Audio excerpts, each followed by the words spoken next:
हरिः ओम्। नाम्नां साष्टसहस्रं च ब्रूहि गार्ग्य महामते। महालक्ष्म्या महादेव्या भुक्तिमुक्त्यर्थसिद्धये। गार्ग्य उवाच सनत्कुमारमासीनं द्वादशादित्यसन्निभम्। अपृच्छन् योगिनो भक्त्या योगिनामर्थसिद्धये। सर्वलौकिककर्मभ्यो विमुक्तानां हिताय वै। भुक्तिमुक्तिप्रदं जप्यम् अनुब्रूहि दयानिधे। सनत्कुमार भगवन् सर्वज्ञोऽसि विशेषतः। आस्तिक्यसिद्धये नॄणां क्षिप्रधर्मार्थसाधनम्।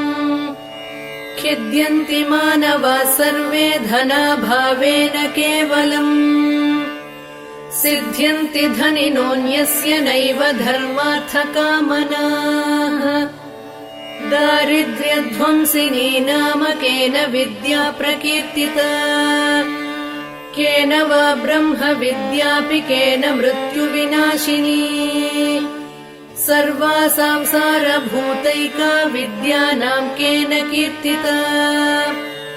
प्रत्यक्षसिद्धिदा ब्रह्मन् तामाचक्ष्वदयानिधे।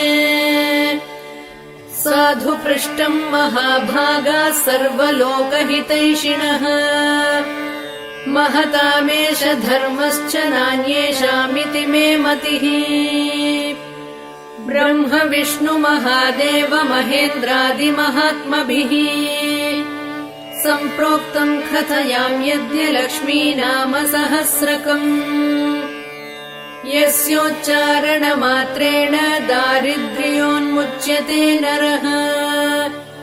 किं पुनस्तज्जपाज्जापि सर्वेष्टार्थानवाप्नुयात्। अस्य श्रीलक्ष्मी दिव्यसहस्रनामस्तोत्रमहामन्त्रस्य आनन्दकर्दमचिक्लीतेरिन्दिरासुतादयो महात्मानो महर्षयः।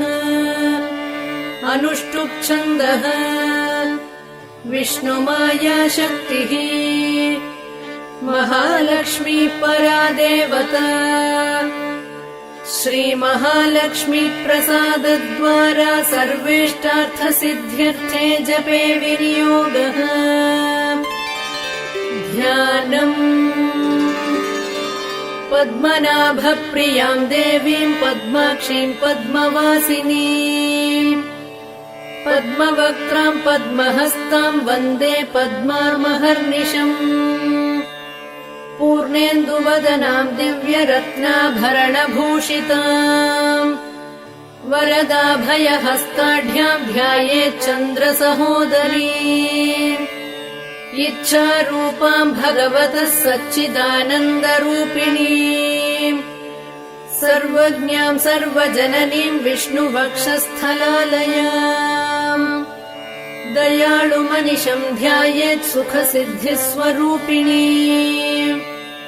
नित्यागतानन्तनित्यानन्दिनी जनरञ्जनी। नित्यप्रकाशिनी चैव स्वप्रकाश